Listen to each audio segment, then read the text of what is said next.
Hello viewers, this is Paladin of Odin, and this is some more Magic the Gathering Online. This is another episode of the Standard Commentary Series, and it looks like we've got Rakdos Vampires versus... Oh, okay, so initially I thought it was Orzhov Control, but now it's looking more like it's probably Mardu Control, or Harmless Pact. Because Harmless Pact, you can basically run the exact Orzhov control deck, just with a few added cards from the red side. So now he's got Gideon, which made a Knight token, and he played a Planeswalker, so Oath of Liliana made a 2/2. So it's back to Vampires, who is transforming the Heir of Falconwrath, discarding Fiery Temper, which he can cast for Madness.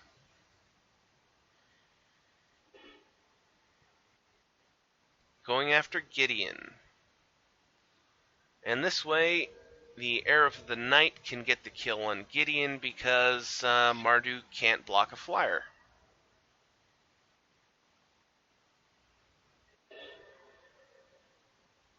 Now, the biggest problem that I foresee for the Mardu deck is being able to manage the Vampire deck's creatures, because that is the real problem for Orzhov control. It's the reason why it's not as popular as it used to be. It's down to, I think, 6% of the field is Orzhov control, and it all comes down to the fact that there are just so many creature decks and so few good, well, actually, so few board clears anymore that Orzhov Control just can't keep up most of the time. They just run out of ammo. Now, Vampires is a creature deck, and theoretically, or this Mardu Control deck could run into the same problem, but typically it won't, because Vampires runs a very fine edge. You know, they're walking a tightrope that most creature decks don't, because they're much more like a red deck wins deck than something like Ban Aggro. You know, it's much more of a risk to the reward. Ooh, Liliana. That will kill off the Falconwrath Gorger and leave Vampires with nothing and get the Mardu deck another zombie token. He holds back the Knight token just in case something with haste comes flying out there to try and kill one of his Planeswalkers. Or two. Because theoretically, he could have just attacked in with the Knight because he would have got the zombie token. But Vampires draws his card and concedes, and I don't blame him one bit. Mardu was very much controlling that game, and Vampires, though he had a pretty good start, he totally lost momentum, I'd say around turn 4, maybe even turn 3. It was just, he lost momentum and just couldn't get it back. I don't know what was in his hand, but, you know, obviously it wasn't good enough to play. And when you're facing off against somebody who keeps getting zombie tokens because he keeps playing Planeswalkers and you can't kill his Planeswalkers, you know, when you're facing off against Ob Nixilis and Liliana the Last Hope, and you can't kill them, you're in a real bad way. And unfortunately for Vampires, he just had to concede there. So, let's go to game 2. Okay, first turn Duress from Vampires. Getting a look at that full hand of Mardu. Get rid of a non-creature, non-land. So he dumps the Collective Brutality, leaves him with Shambling Vent, Evolving Wilds, Archangel Avacyn, Grasp of Darkness, Ruinous Path, and Evolving Wilds. So, we know that Mardu has 2 creature kill cards in his hand. Transgress the Mind on turn 2. Okay, so he's going for full hand destruction at the moment. Gets rid of Archangel Avacyn, which is really good because it's, a very powerful card. Whether he flashes it in the middle of combat to save his creatures, or at the end of turn, so that you have very little time to react. A 4/4 isn't really the hardest to kill, but because she has flash, you can't really expect when she's going to show up.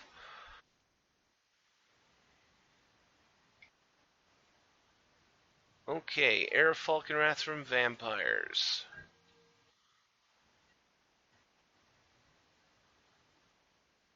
Caves of Koilos. And it looks like Mardu's going to pass his turn. He's going to wait to see if there's something that deserves a Grasp of Darkness more than Air of Falconwrath. Or better yet, wait until he's used the card to turn it into a 3/2.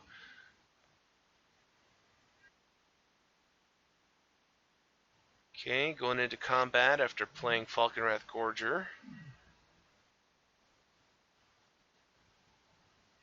And choosing to take the 2 damage.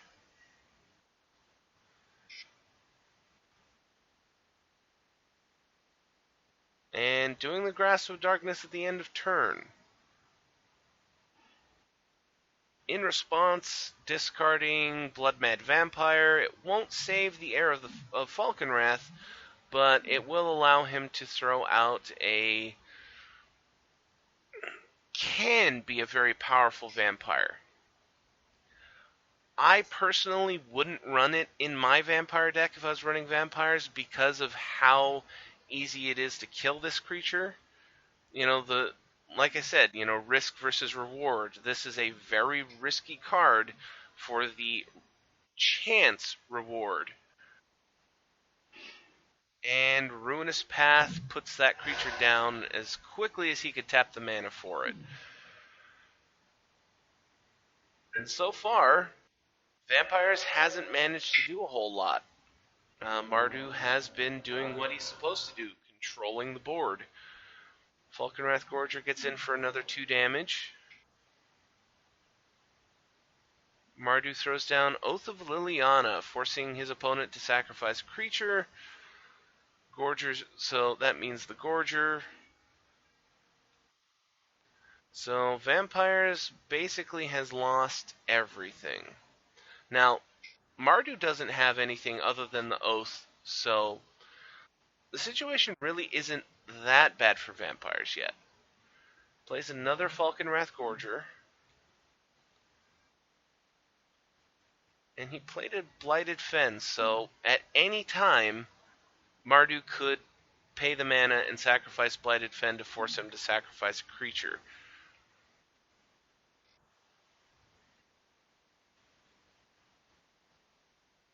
He decides to take the 2 damage. He could have manned up the Shambling Vent and blocked. He could have sacked the Blighted Fen to force him to sacrifice a creature, which he's doing in the second main phase. Again, if you were going to do that anyway, why didn't you do it during combat so that you could save yourself a few points of life? He would be at, what, 16 right now if he had done those during combat, instead of waiting until after they had already done damage. But ultimately, I don't think it's going to matter all that much. He's manned up the Shambling Vent here, so he's attacking in for 2. It's got Fiery Temper in response to kill off the Shambling Vent. Okay, so there goes 1 Shambling Vent. He still has another one. But that was a Fiery Temper that Vampires lost right there. He really needed to do it because it denied Mardu a little bit of a boost. Stensia Masquerade. Again, that's another card that honestly I wouldn't play in my vampire deck.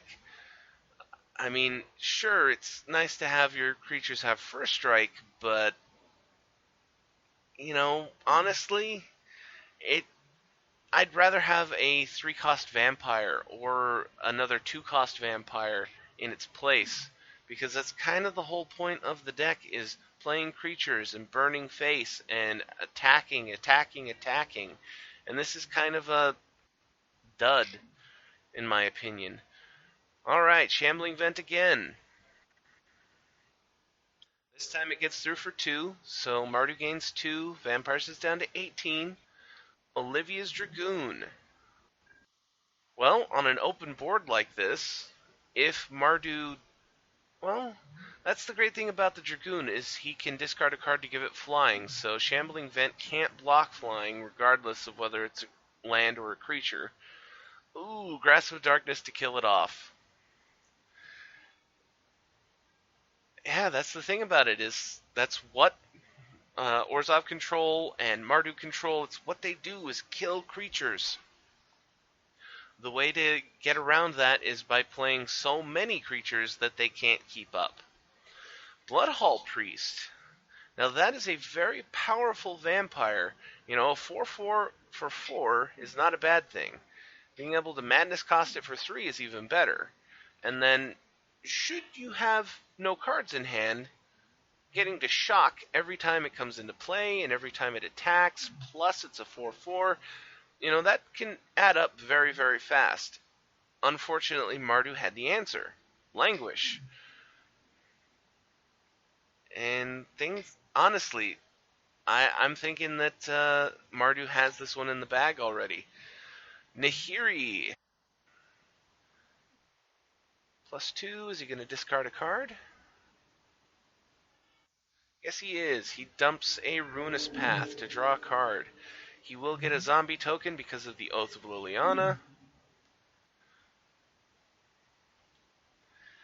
And it looks like Vamps is going to play a land and pass. And concede the match. And like I said, it just looked like Mardu was just going to maintain control. Vampires was just too far behind in the board.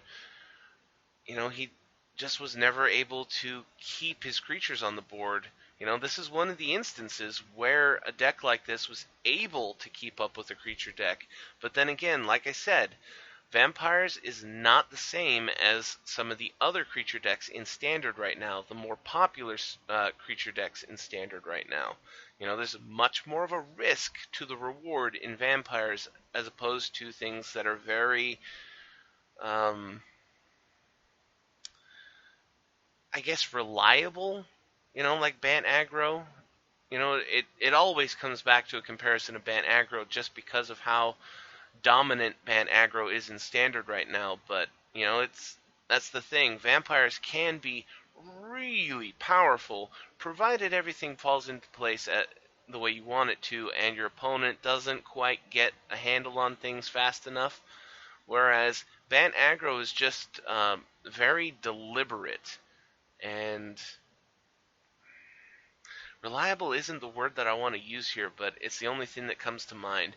But you guys know what I'm talking about. You know, it's just Vampires is just a little bit too risky to have the kind of there I go again, reliability that Bant does.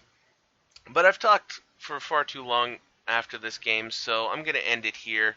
That was Rakdos Vampires versus, I guess I'm going to have to call it Mardu Control. It doesn't look like it was actually Harmless Pact, but I think that's probably the only deck list that I can find for it. But if you guys liked what you saw, hit that like and subscribe button for me, and I will see you in the next video.